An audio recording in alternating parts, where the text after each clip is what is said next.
এই বৃষ্টি আপুর ওদিকে খুশি খুশি লাগতেছে, কারণটা কি? কারণ আজকে আমরা অনেকদিন পরে শাড়ি পরে আসছি। আপনি তো মাঝে দিয়ে ভুলেই গেছি যে বৃষ্টি আপু শাড়ি পরে নাকা, শাড়ি পরে নাকা। আজকে আবারও সেই বৃষ্টি আপু প্রমাণ করে দিছে। অনেকে মনে করেছে আমার শাড়ির স্টক শেষ হয়ে গেছে, এর জন্য থ্রি পিস পরে আসছি। তো আমার শাড়ির স্টক কিন্তু শেষ হয় নাই, আর শেষ হলেও সমস্যা নেই, আপনি স্পন্সর করতে পারেন। তাই না? জি। এই আপনি মনে হয় স্পন্সর পাইছেন লাগে, কোথায় জানো? হ্যাঁ। সত্যি করে বলেন। জি, মেহেদি এন্ড হচ্ছে স্কিন কেয়ার থেকে আর কি কিছু প্রোডাক্ট অর্ডার করেছি। সিলক্সে দেখলাম যে আমি কি একটা ভিডিও, চিলাক্স হচ্ছে খেতে গিয়েছিলাম রিভিউর জন্য। তো এইটা মানুষের প্রমোশন করে লাভ আছে, নিজেরটা আরে প্রমোশন না, করতে। ওটা তো আমার পেজের ভিডিও আপলোড দিব এর জন্য। স্পন্সর আসতেছে মোটামুটি হ্যাঁ। আসলে। জি। অনেকেই বলেছে, আবার অনেকেটা না করে দিয়েছি।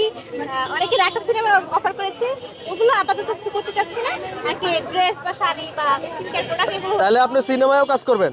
না, সিনেমা করবো না, এই জন্য তো না করে দিচ্ছি। নাটক নাটক নাটকের জন্য বলছে, কিন্তু আপাতত ওরকম ভাবে চাচ্ছে না কিছু করতে, এই কারণে পরে করবো। শর্ট ফিল্ম শর্ট ফিল্ম করবো না, নায়িকাটাকে হইতে চাই না। কিছু হইতে চান না? সিঙ্গার হতে চাই। সিঙ্গার? তাহলে আমাদেরকে একটা গান শুনে দেন এই ভিডিওর মধ্যে। এখানে গান শুনেবেনই না? এখানে গান গাওয়া আইনত দণ্ডনীয় অপরাধ। তাই না? হ্যাঁ। আর কি আমাদেরকে রাস্তায় এই কেক বিক্রি করতে আসে কি আর গান শোনাবেন না? সত্যি? মানা করছে।